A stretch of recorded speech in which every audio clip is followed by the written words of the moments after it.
I'm Brett. And I'm Alice. And we are the prosecutors.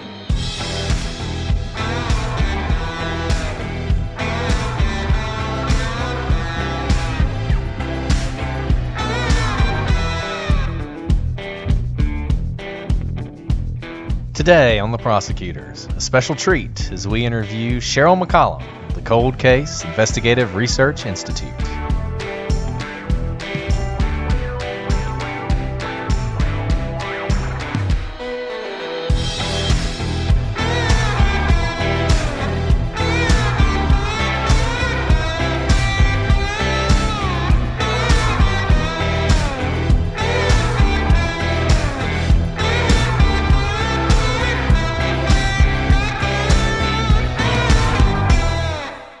Hello, everyone, and welcome to this episode of The Prosecutors. I'm Brett, your host, and I'm joined, as always, with my co-host, Alice. Hello, Alice. Hey, Brett. How are you? I'm doing great. And Alice, this is an exciting day for a couple reasons. Number one, if you hear hammering in the background at any point, that's because my roof is finally being replaced. So I'll try and take as much out of that as possible, but if you do hear it, just know it's good news. And it's also an exciting day for the audience because they don't have to listen to us ramble on endlessly. Today, we have a guest star on the podcast, friend of the show, Sheryl McCollum. Hello, Sheryl. Hello. Thank you so much for having me. Thank you so much for taking the time to join us. I got to tell you, we are so excited to have you. We just make it up as we go along, but it seems like you actually have some experience. So I think this will be a podcast that people can actually take something away from. Now, people know who we are, so why don't you go ahead and introduce yourself and tell us a little bit about your background. Okay. I'm Sheryl McCollum. I'm a native from Atlanta. I married my high school sweetheart. We have two children that are just pure fun and, never been a minute's trouble. And I've been in criminal justice for a really long time in one way or the other. And right now, I'm an active crime scene investigator for Metro Atlanta Police Department, but I also run the Cold Case Investigative Research Institute, which is a nonprofit where we assist law enforcement and families with action plans on how to actually solve cold cases. Let me just say, Sheryl, I love your accent. Sheryl, here's a little connection. I actually spent my childhood in Atlanta, but back when I lived there, it was a lot more remote. I lived on a horse farm that's apparently now a strip mall. Yeah. Well, we used to have a lot more what I would consider like a rural part of Metro Atlanta. So it has definitely grown, no doubt. Absolutely. Can you tell us a little bit more about this Cold Case Investigative Research Institute? What is it affiliated with? So I used to teach college when my children were babies because I could teach on Tuesday and Thursdays. And at the college level, that was considered full-time. So I didn't have to be away from them very much, but I could still kind of, contribute to the family, I guess. And one of my classes was from 6 o'clock at night till 10. These were non-traditional students, so they had already worked all day. And it was really difficult to engage somebody for 4 hours after they've already worked all day on theory and things like that, is not the fun part of our job, but a necessary part. So, I had the idea, because I was still working for the sheriff's department in Spalding County, just doing their cold case squad. So I asked the Stewart, the sheriff, if I could bring one of the cold cases to class to show them every single thing that you are getting from every single class is going to be pertinent when you're working a cold case. So your crime scene investigation, your, law classes, your theories, all of it is going to come to play. So he said he thought that was a great idea. Go ahead and do it.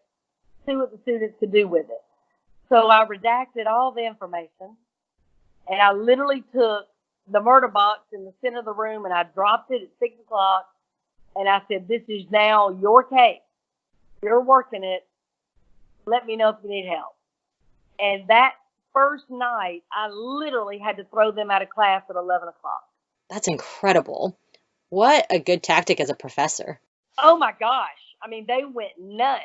Well, then what I started doing, they were asking me questions that I could answer, but not at the level that I wanted them to have the answer.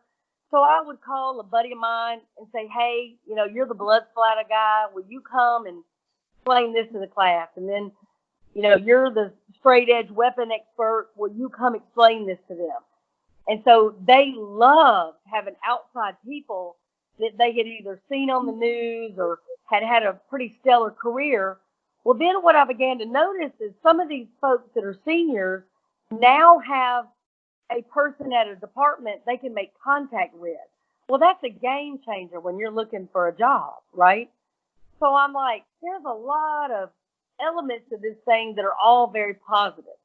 So I called a buddy of mine that was a professor at Faulkner University, Lou Harris, who's a former FBI profiler, and Linda Wright, who was at Auburn University, Montgomery, and she was in charge of all the training for law enforcement and private security experts. And I said, I think I'm onto something. And if the three of us at three different schools with three different areas of discipline take the same case at the same time, we might just screw up and solve something. So we said, okay, let's do it. So that kind of started what became a bona fide 501c3 nonprofit, because it just matriculated into this very cool community of law professors and other experts that said, yes, we will help. That sounds like the most awesome thing I've ever heard of in my entire life. That makes me want to go back to school. It has gotten to the point, honestly, where we have people like Vince Velasquez and Holly Hughes and Sean LaGrua, Stephen David Lampley. I mean, when I tell you some of the people that have come and helped these students, it would blow your mind. Dr. Eric Hickey, the serial killer expert. Wow. Come multiple times. And what's really good is that, like y'all joked about earlier, but the truth is they don't have to listen to me. You don't have to take my word for any of it. But what I can give is I do know a lot of people that are fabulous and they're giving and they're wonderful to share their time and talent. So to date, we have about 35 colleges and universities across the United States with 600 different experts that I can draw from. What an incredible network. And only students can take part in this? Can podcasters take a part in this?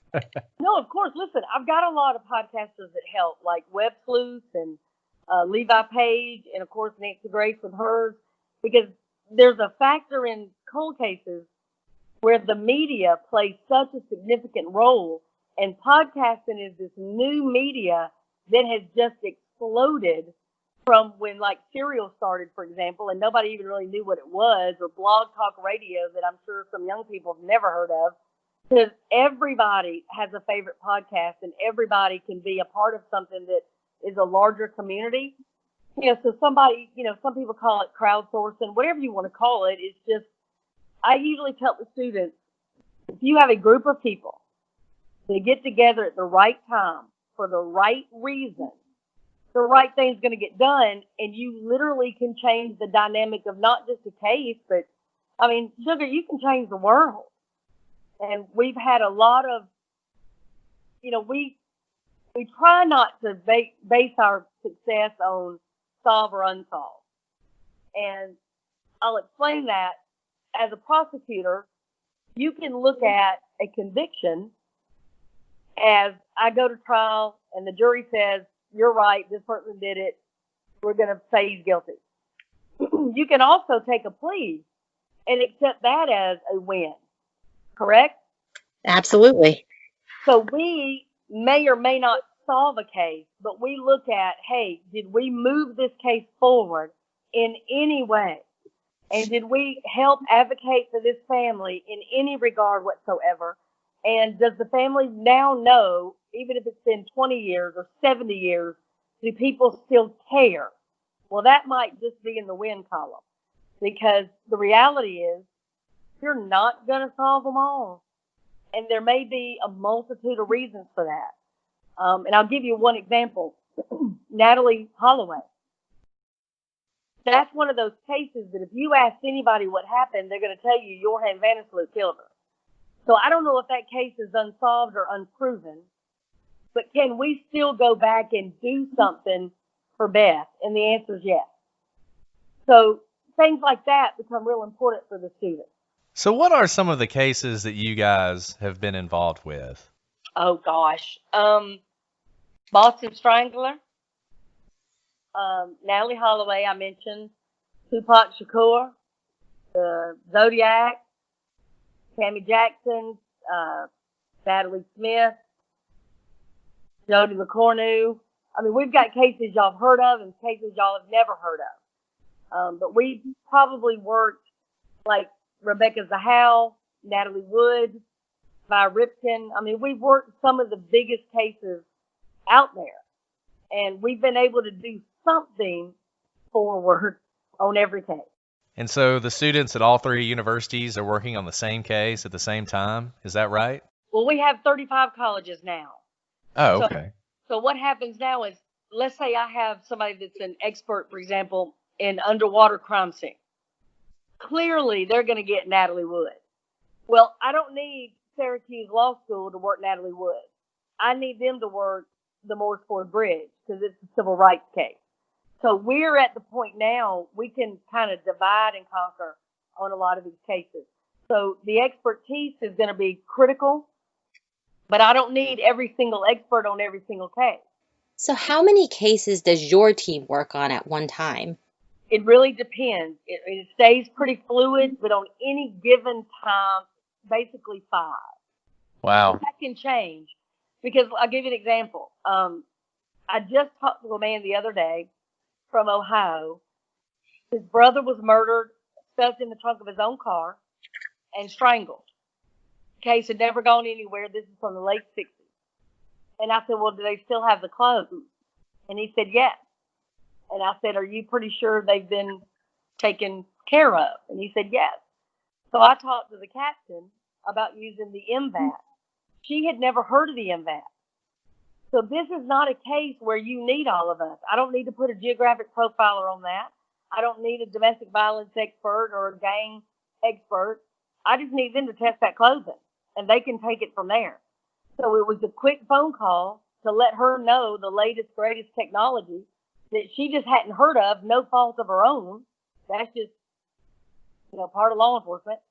But now that she knows about it, I was able to connect her with Jared Bradley, whose daddy invented the thing. And Jared's going to be able to help her get to the right lab and get those clothes tested. Wow. And that kind of touches on my next question. How do you typically decide what cases to take? Do people come to you or do you go out and look for these cases? There's 3 ways. Law enforcement comes to us, family comes to us, or one of us notices a case that maybe we think we might could help on. And again, it could be something as simple as, hey, there's technology now that there wasn't 5 years ago. Or it could be, we need to start from the ground up and work this thing for a year. So it literally just depends on what the variables are in each case. Like we had a case, Tammy Jackson. There was a podcaster that just put a little blurb up about this case. And she said this young girl was killed on Hutchinson Island, was stabbed multiple times, and run over by a car. And I'm like, Hutchinson Island? Is she talking about Savannah, Georgia? So I contacted her, and I said, can you tell me a little bit more about Tammy Jackson? And she did. And I'm like, wait a minute. I mean, I have an eidetic memory for face, like for cases and faces. I may not remember the name. I may not remember the date, but I'm going to remember the crime scene and the images, if that makes sense to y'all. Mm. So I know good and well I've never heard of a young girl that was stabbed 130 times, hogtied, strangled, and then run over by a car. So I personally tracked down her sister, and I said, listen, if I've never heard of this case, then it has not gotten the publicity that, A, it deserves. And publicity will solve cold cases. Like what y'all are doing is so important because you don't ever know who's listening that might have information about something. So like when I wrote my dissertation, it was all about media and techno infusion with cold cases because it worked and you look at what, for example, the FBI has done with wanted posters. In 50 years, they've solved like 500 off, wanted posters. But John Walsh on TV in 16 years has solved 2,000. You can't argue that. I mean, Oprah found a sex offender in 45 seconds. I mean, that's a fact. So Yeah. media is so key, and that's the kind of stuff we do. And so Tammy Jackson was one of those cases where I knew we need to put this out there. So I got Lee Egan, who worked for Nancy Grace. We need to start doing stories. And then I got Carl Marino, who played the young Joe Kenda on Homicide Hunter, to come to Atlanta and do a Valentine's Day fundraiser. We call them Wine and Crime, where we literally sit and drink wine and tell stories about these cases.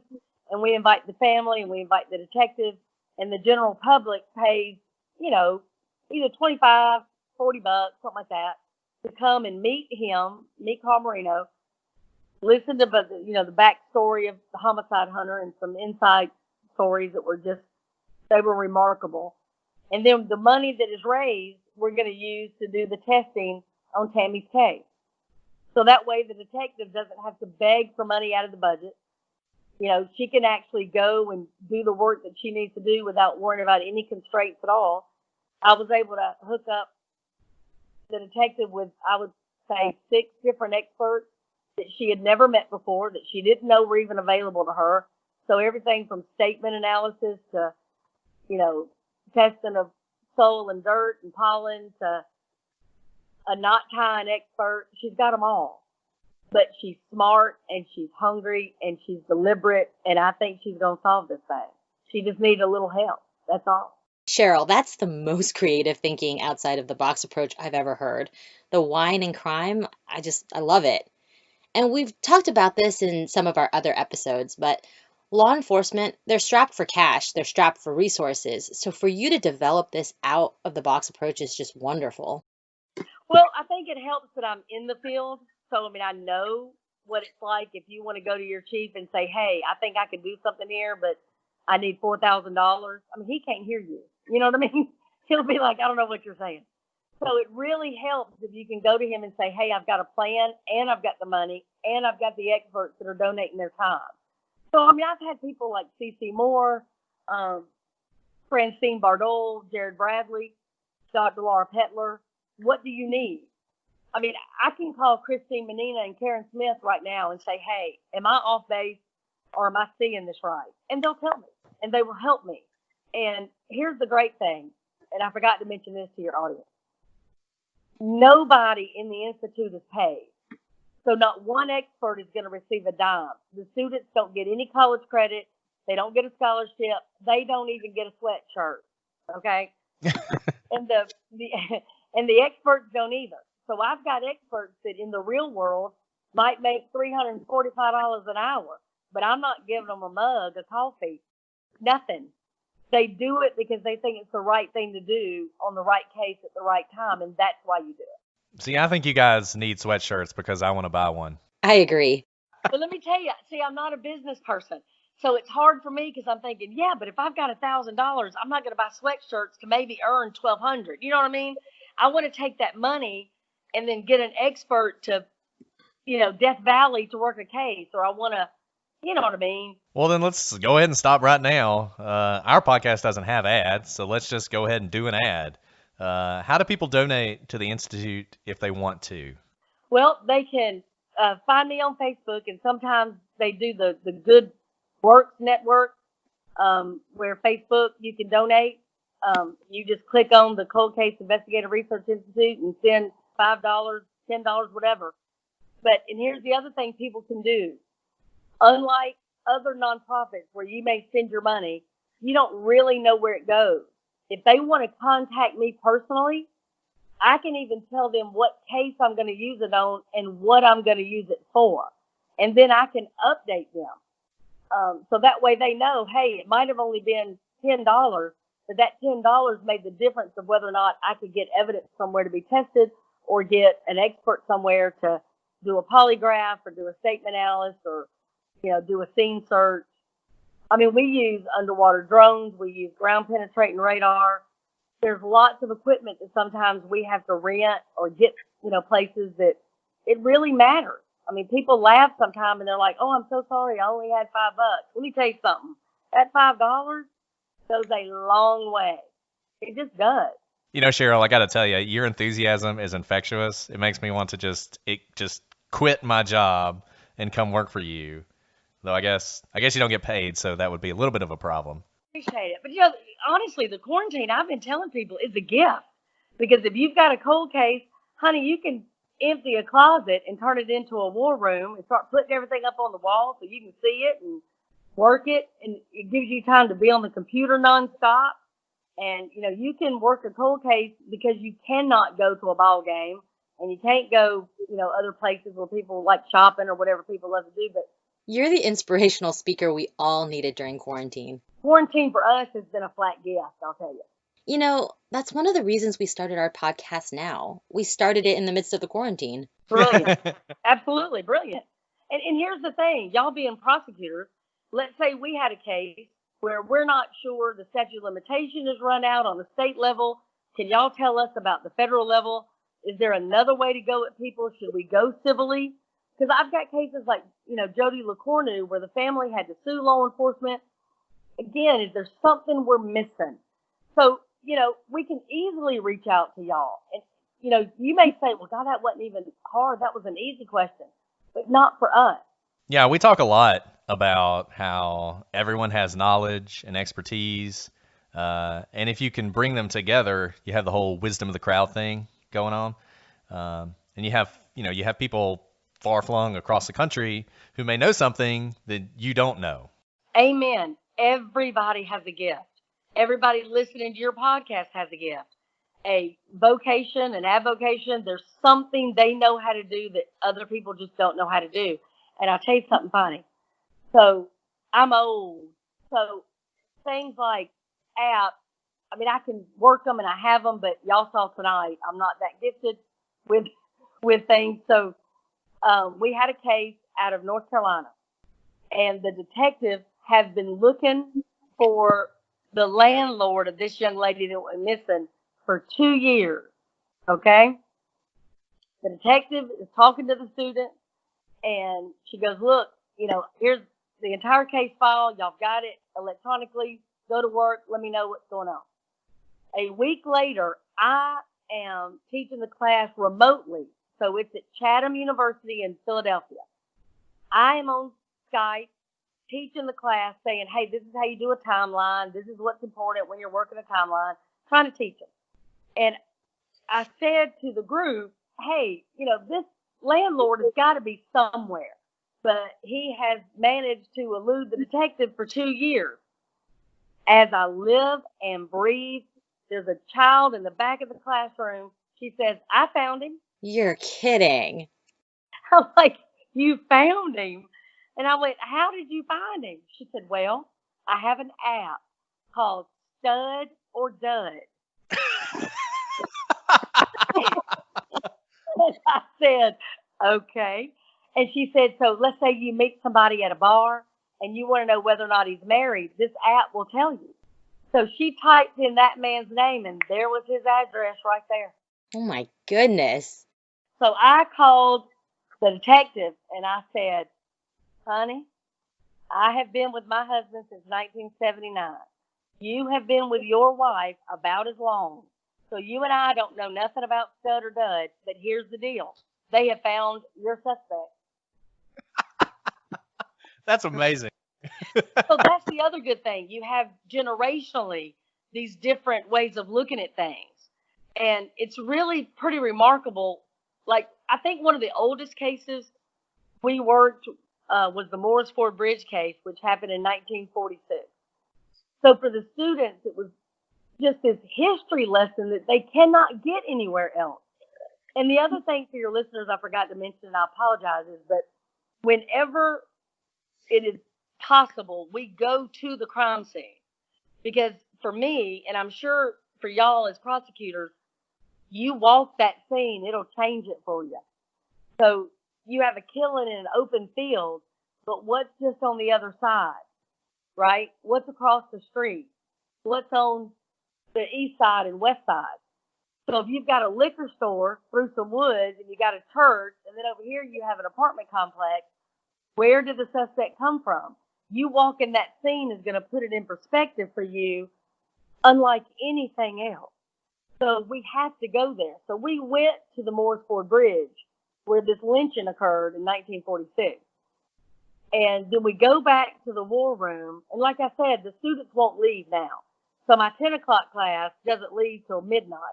Well, this particular night, they're on a roll. And Vince Velasquez, if you know Vince from ATL Homicide, Vince was there. And he's working with them and talking to them.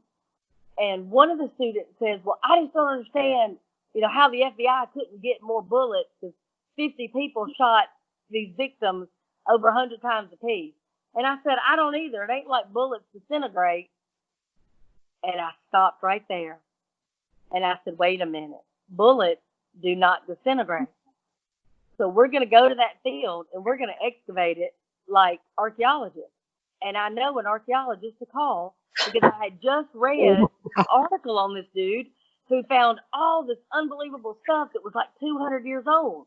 So I'm thinking, if you can freaking do that, you can find something that's 73 years old, right? So Right. I called this guy. He's like, yes, I'll help you. And I'll meet y'all out there with my students. And I'm like, groovy. So then I called the man that owned the land because, as y'all know, as prosecutors, you don't need a warrant if they invite you on the property. Right. So I told him, I am certain, sir, that you would want to do anything in your power to help solve this lynching, right? And he went, yeah, I would. I said, well, we're coming if it's all right with you on Saturday. So here comes, 45 of us, and we excavate that land, and we have our first bullet in 45 minutes. By the time we left there, we had 73 bullet fragments or casings, and over a 3-day period of time, we had over 100 bullet fragments, casings, or artifacts that predated 1950. That's just phenomenal. And you're really right. There's absolutely no substitute for going to the scene because you can use all your senses. Amen. Yep. And you know if somebody's lying, or Right. you know if they're telling the truth, or you know if they completely missed something the first time. And you also know on the other side if the police are sugarcoating things for you or if they're not seeing all the angles. Yep. It's imperative that you go and you walk it and you understand it, because as much as it might tell you about what happened to the victim in their final moments, it'll tell you a whole lot more about your perpetrator, Right. because they picked the spot. The victim didn't pick it. They did. Right. So, Cheryl, I think the audience knows this now, but I'm a little obsessed with disappearances for whatever reason. So we recently covered both the Maura Murray and the Brian Schaefer cases, both of which involve mysterious disappearances. They're unsolved to this day.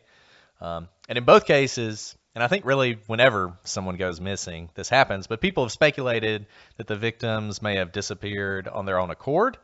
And recently, we actually had an example of that happening when Madison Bell disappeared from her home in Ohio. And it was later determined that she actually did decide to disappear on her own to escape her family and her boyfriend. And I was just fascinated by the fact that you called that result. Well, most of us, in the entire world thought that she had been kidnapped, that she had been abducted. And I just got to ask you, what led you to believe that Madison had disappeared on her own? Okay. There's several things that I use when I approach any kind of crime. And I am a criminologist. I am a crime scene investigator. I've done this for a long time. I've been a fan of true crime, if you will, before it was even called that. So I got real interested in criminals when I was about 4. So I break things down mathematically. So if I hear something and I say to myself, okay, I've only seen that 3 other times, and in those 3 situations, this was the ending, then I have to factor that in, if that makes sense. Mm-hmm. So when you have a child that what we're told about Madison is that she goes tanning and never comes home. and Mama is freaked out. There's no reason for her to leave. Everything about her life was great. She recently graduated high school. The first thing that I noticed, I want you to keep in mind for the people that are listening, if somebody you love, whether it's your child or husband or wife or brother, sister, goes missing, what picture do you want to put out? The happiest, smiliest one? No, the most recent one, I guess. Yeah. And the one that looks the most like them. Police are even going to tell you that.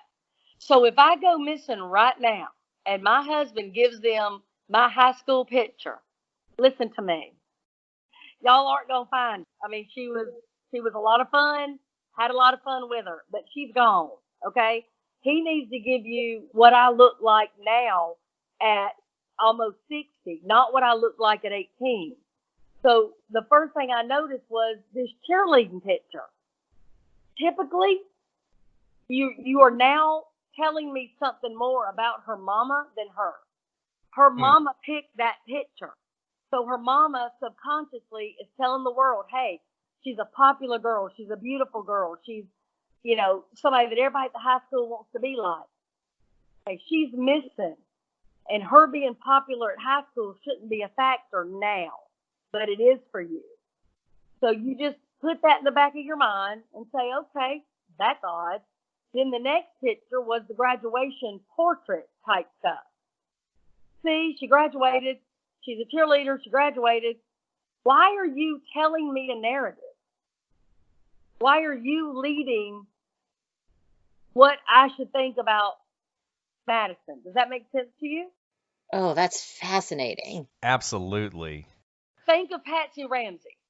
John Bidet is missing, and she gives you a picture of that child dolled up in a beauty pageant. Was she dolled up at 2 a.m. when she went missing, Patsy? Then I don't need that picture. That's not what she looked like in her first grade class. But Patsy drove that narrative. This is John Bidet. She's perfect. Okay. That's a flag for me. The second thing is it's a small town. She is 18 years old, but lives with her boyfriend. That's a flag. How many girls that age live with their boyfriend in the same bedroom in their mama's house? When they're supposed to be perfect. Very few. Then we find out she's got tattoos. Hold on now. There's no judgment here. But living with a boyfriend and having tattoos is not the picture you gave me.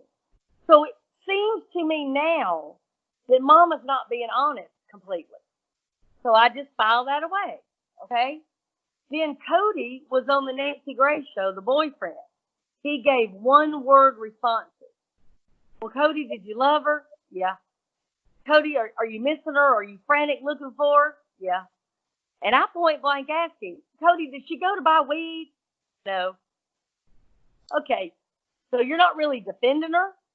You're not painting a picture of her. You're not saying, oh my gosh, I've looked everywhere. I've called all our friends. I can't sleep. I can't eat. I love her so much. Baby, if you can hear me, that kind of thing.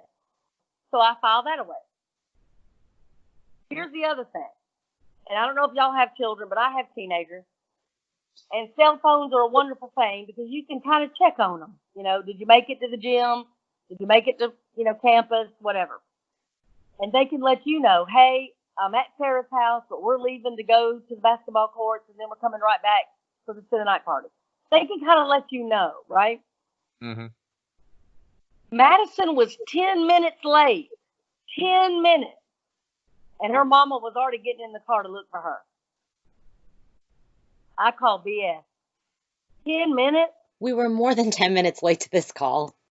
In 10 minutes, if I say, hey, I'll be over at 5:30, 5:40 in teenage years is not even late, y'all. I mean, 5 minutes, you might be late getting to the tanning session. 5 minutes, you might stand and talk to a friend. You're not late yet. So Mama called her. She didn't answer. Mama called her. Cody called her. And then they get in the car, and they're looking for her within 10 minutes. So I'm thinking, they know she bounced. They know there's a chance she ran. And all these other things that have already added up for me is now a pretty clear picture. And then I listened to what the witness said. The witness said, as they found her car in the church parking lot, the witness said, yeah, I saw a man standing by his car smoking. That sounds like a man waiting, not a man hunting for a victim. Right. So I don't like it. I don't like it at all so far. The other thing that was critical for me is the sheriff wasn't giving press conferences and updates at all. So I'm one of those people, why don't the sheriff care? Why isn't the sheriff freaking out about this child that's gone missing in his community that's never happened before? He's never had a child kidnapped. So you would think he would put everything he's got on it. So I think I'm right again. Every day that goes by that he's not on TV pleading for help, begging for somebody to bring her back, telling all of us what he's doing every 5 minutes to try to find her, right? Mm-hmm. So those 7 things are the reason I deduced what I did, that he decided to get gone. Now, did you get a lot of pushback from people when you said that? Yeah, you always get ugly kind of, I call it fan mail. But, and here's the thing. I tell everybody, even my own children, if I'm wrong, typically it's good news. So if I say I don't believe somebody is alive any longer, or I believe her husband did it, or I believe they took their own life, if I'm wrong, great, fabulous. I want to be wrong. For this mother, I didn't want her to put her mama through this. I didn't want her, this is a heck of a way for Cody to get broke up with. I didn't want that to happen to him. You know, I didn't. It's horrible. But this is a rare case where if I'm wrong, it's going to be worse news, which is rare. So you shouldn't be mad at me. You should be saying, wait a minute, is anything this woman is saying valid? And if it is, go, well, okay, this is valid. If it's not valid, then just politely disagree with me and lay out why you think she was kidnapped. Because there's no ransom note. There's no damage to her car. Nobody ran her off the road. She's parked perfectly in a parking space. And, you know, we had somebody boots on the ground that did a FaceTime with me to show me up and down the road. Because what I kept saying is, who would get her into that parking lot? She's almost at the tanning bed. She stopped just short. So if somebody were to be standing in the middle of the road and waved her into the parking lot, I don't think she would park and see what they wanted. I think she would have pulled all the way through the parking lot and kept going. But she turned into the left, banked to the left, straight into a parking spot. That doesn't sound like a kidnapping. Cheryl, you're good. I think you just worked us out of a job. I think you should just do every episode of our podcast. Well, I appreciate it. Now you have your own podcast, is that right? Well, sort of. There's a lady by the name of Karen Greer, and Karen is an anchor for CBS 46 here in Atlanta. She is extraordinary. I adore everything about her. And she came to me a year ago and said, hey, I want to really focus on cold cases as a special segment on the local news. I said, heck yeah.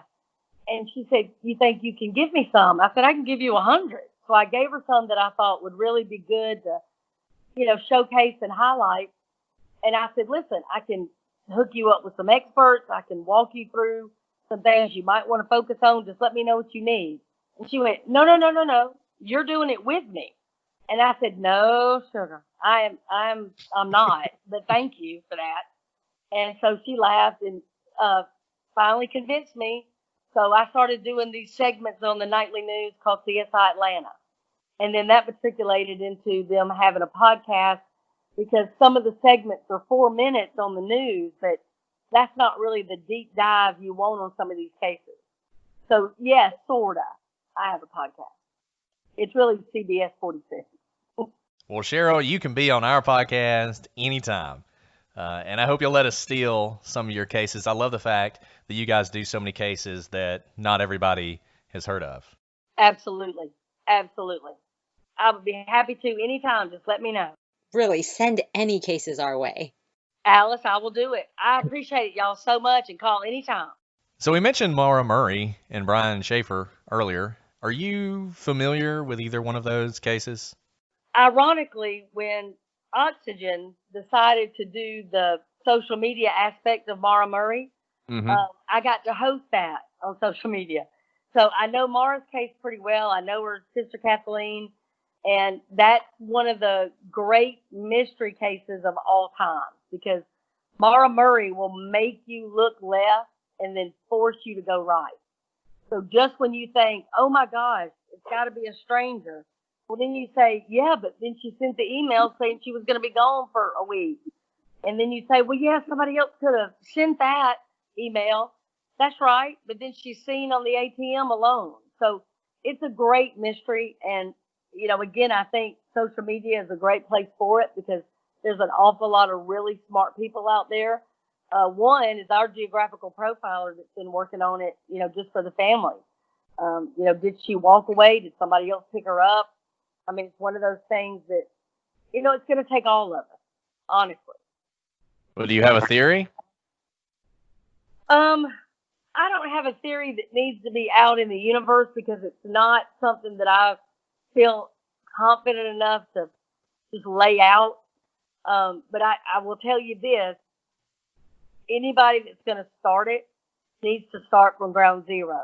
And they don't need to take advice or theories or conclusions from anyone, and that includes the family. Well, let me ask you this. As you probably know, James Renner, who has written a book about this. Love him. Oh, I know. He's fantastic. I love him too.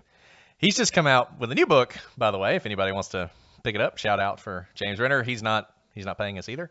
But he is convinced that this was a purposeful disappearance in the vein of Madison Bell. And I never saw how that was possible, but, you know, trying to keep an open mind. Do you think it's possible that this was an intentional disappearance? No. And here's the reason. People are usually going to take the path of least resistance. So you want me to believe that she left with $240, bought liquor, crashed her car, which could have harmed her, but the only thing that she had to keep her warm, the only thing that she had to get her to wherever it is she wanted to go, she abandoned. The birth control pills are weird to leave behind, just in case. And then, you know, you've got the clothes she left behind. She took textbooks with her. I mean, all of these things that just didn't make any sense. She didn't take things that, you know, she had lost her mother. You would think, if nothing else, she would have taken her mama's jewelry. She would take a photograph that meant something to her, sentimental. None of that seems to be true. Most people are not going to take off walking through the snow, headed to nowhere, without food and a plan. You know, just a box of wine and you know, her regular shoes. I mean, it just doesn't make any sense to me. Mm-hmm. It just doesn't. The email saying I'm going to be gone for a week, and there's been a family funeral. She had just seen her dad. She had already wrecked another car. She was cramming for tests. She was having issues with a boyfriend, but she kept trying to reach him. She left him a voicemail. I mean, there's so many working parts here that just aren't clear to people. But it would be shocking to me if she left all these weird, non-connecting clues so that she could start a new life. And my question is, where, with what, and how? She had no fake passport. She had no fake ID. She had no cash money. She had no food. She had nothing with her that was going to help her. The cell phone's never been used again. The credit cards were never used. ATM was never used again. And I mean, even that many years ago, $240 ain't going to get you far. Especially when you spend a portion of that on vodka and Kahlua and everything else. At the time of our recording right now, our last 2 episodes of Maura Murray have not come out. And once they do, I'd really love to hear your thoughts on the theories we lay out. That sounds great. Absolutely, I'll do it. I mean, I can definitely say our theory does not include her running off to start a new life in Jamaica or anything. I actually think our theory jives with everything you're saying, Cheryl. Yeah, I mean, there's just nothing that makes me think she left her life. There was no reason. She was close to her sister. She was close to her brother. She was close to her dad. She loved her life. I mean, she loved her school. She wanted to be a nurse. There was nothing that would make me think she wanted to start over. Nothing. But it's a great theory. It's a sexy theory. And here's the thing. If I had to choose, is she dead in the woods somewhere, or did she start a new life in Jamaica? I would pray Jamaica's true. Absolutely. Yeah. This is one of those things where if you're wrong, it's so much better. Amen. Right. Absolutely. Now, we've taken up a lot of your time, but can you tell us a little bit about some of the cases you guys are working on now? Sure. We're working on Don Lewis, who's attached to Tiger King. Oh, I saw that. I was so excited by that. I'm so excited. Oh my gosh. And the students, again, you want to talk about keeping somebody engaged. Good Lord. They are so excited about that. Okay, we are totally going to do a show on this. Did she feed him to the tigers or not? Well, you can't just start with the end and stuff. Come on, you know? Brett just wants to get to the end. You gotta build up, right? But we're working on Natalie Wood still, Jody LaCourneau still. We just solved one, Honey Malone. That should be a case of itself. We're working really hard on Nicole Smith. She was a young girl that was walking to school and she was raped and murdered. And 7 years later, another young girl was raped but survived, and the DNA matched, and they were about 3 miles apart. So Wow. we're working with CeCe Moore and some other folks to see if we can't use Ancestry to find out who did this. How long ago was that? 1998. Okay. So. Now, you mentioned earlier the Boston Strangler case. Mm-hmm. So in a case like that, where you have a person we all think did it, and I guess that's more or less been confirmed, what kind of investigation are you doing in that case? Well, here's what we did. We worked with the family of Mary Sullivan because they had gotten DNA from under her fingernails because they exhumed her. And so we believed from our investigation that Albert DeSalvo was the Boston Strangler. And so I went to Boston and I walked it. Again, you got to go to the scene. You got to walk it. You got to understand it. And we had a group of students that came up with something that's never been published. Nobody's ever said this before, but 90% of the crimes occurred during the day they had a ball game. So that means a lot of the men would be somewhere, watching the game, listening to the game on the radio. They wouldn't be with, the super, wouldn't be really paying attention in these apartments. And one fascinating thing about that case is I took the street crime scene photograph and I took a photograph current day, and the only thing that was different was the cars were modern and the trees were a little taller. But the cobblestones and the street lamps and the brownstones, everything was identical. It was really super cool. But I met with Casey Sherman, Mary Sullivan's nephew, and I met with the private detective whose daddy was the lead investigator on the case. So I met with both sides, and the boys let me look at their dad's actual case file, which was extraordinary. I mean, the way their dad put this thing together and his sketches of the crime scene was ridiculous. It was so good.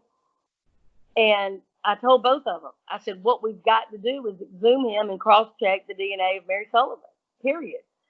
So what the police department ended up doing is not our action plan, which was to exhume him and check. They got DNA off a water bottle of one of his nephews. And when that checked out, then they went to the extent of actually exhuming him and saying, yes, Albert DeSalvo killed Mary Sullivan. Wow, that's awesome. And it's so great that you're able to give that certainty to the family, that they haven't had up to this point.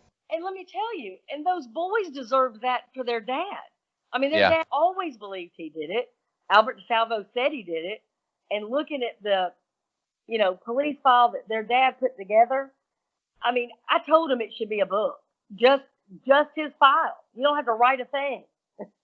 It's just that extraordinary. And they were so welcoming and giving. But I'll tell you something that resonates for me and really, again, kind of was not fabulous, but they told me with all the movies that have been done, all the newspapers, all the stories on TV and different media outlets, that I was the only person to come and talk to them about their side. Wow. Wow. And you would think, I mean, again, as prosecutors, you've got to talk to everybody. You can't just say, well, I've got 2 witnesses, that's enough. If there's 5 witnesses, you got to talk to all 5 of them. You know, Cheryl, this discussion reminds me of a case where I always thought that justice was done, I guess, in the aggregate, but maybe not in all the individual cases, and that's the Atlanta child murders. And I'm curious if given your location, you ever looked into that, and to what extent do you think Wayne Williams is responsible for all the various murders that happened? I mean, that seems to be a question that's never been answered. I've never heard of Wayne Williams. Who is that? I believe he is. I'm kidding. Okay. Yeah, you're good. Wow, we've gone off the. I love the way you paused. Yeah. You're like, can I call her a name? Like, how the heck? Let me tell you what we did. The Institute actually worked that case. So Dr. Eric Hickey, who I mentioned earlier, who's a serial killer expert out in California, actually came to Atlanta, and we got on what I would call a boy band bus. And I took 45 students and 10 experts, and we went to every single body disposal site because it was important to know where the children were taken from. But again, it is more important where the killer chose to dispose of them because that's where he felt comfortable. Again, he selected it. So the Institute, we focused on the girls. So there were 2 females that made the board. So if you accept the fact that Wayne Williams is a homosexual pedophile, then the girls don't fit, right? Right. So we tried to see, was there any connection that the girls had that nobody else had? And is there another female victim that had the same MO and signature? Well, we were able to find one more that never made the board and turn that over to Sheila Ross at the DA's office, cold case squad at the time. And Sheila said, absolutely, these 3 MOs match up and looks like the same guy, but does not look like Wayne Williams.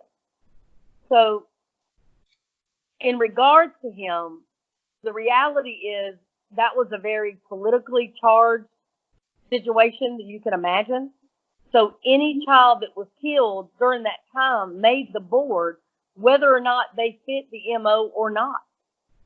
So they were all put on the board. So every single child on that board, if you were to ask 100 experts, did Wayne Williams kill them all? Very probably not. No. But did he kill enough to be in prison? Yes. Because we have got fibers. Now keep in mind, not just fibers from the carpet in his car, but some of the children had fibers from his car, from his bathroom rug, from his bedspread, and to the carpet in the trunk of his car and his dog. Come on now. I mean, that's solid. And then you look at the fact the killing stopped when he was arrested. You look at the fact that he interjected himself in some of the crime scenes, one by getting his media pass and going to the scene and taking photographs. He had the perfect MO where he was running a recording studio where he put posters up all over Atlanta saying he was looking for the next Jackson 5. Keep in mind, he wasn't looking for the next Supreme. Okay? and that's critical to me. You are literally saying you're looking for little boys. So Right. we can talk about Wayne Williams all night and day. That'll have to be another session. I was about to say, Cheryl, we could just do this all night long on all these cases. I hope this is not the last time we talk. Cheryl, now I see why you have to kick your students out at the end of the night. I'll tell you, they are extraordinary people, and I have been just blessed beyond measure to get to know and love and care about every one of them because it really is true. And we've got some that are on the brink of having extraordinary careers themselves, some at the federal level, state level, and local level. So I'm proud of all of them. Well, Cheryl, I got to say, you've been so supportive of us since we started doing this, and you've been so flexible about this conversation, and we just really appreciate that. I do want to give you one more opportunity just to restate how people can help you do the work that you're doing, I have no doubt that our audience would be excited to help out with that. Sure. Well, again, you can reach out to me on Facebook or Twitter or Instagram. The Cold Case Institute has 2 Facebook pages and an Instagram page. I have a Facebook page. There's the Good Works Network on Facebook where you can donate. You can contact me and I can give you a physical address if you want to mail a check.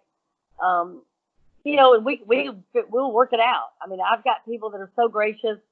I have people that are in different professions, and sometimes they say, "Hey, I've got a whole bunch of notebooks. Could the students use them? Or y'all need a camera?"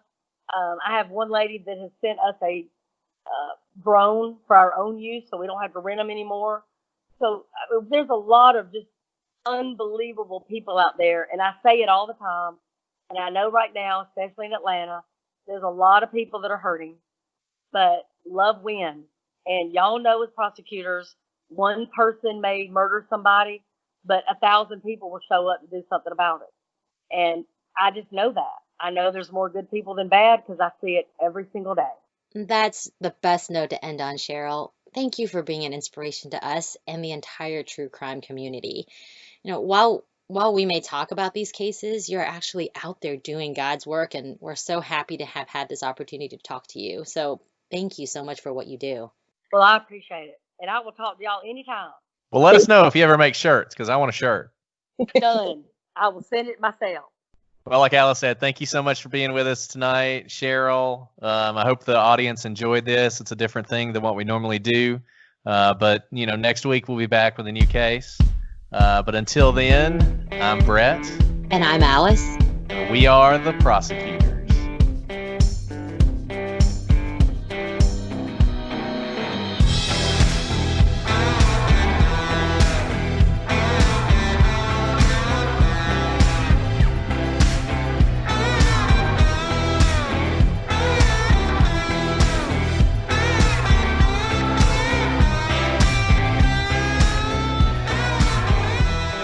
Thank you so much, Cheryl. This has been fantastic. Cheryl, you're like my new favorite person. I know. I love you. So good.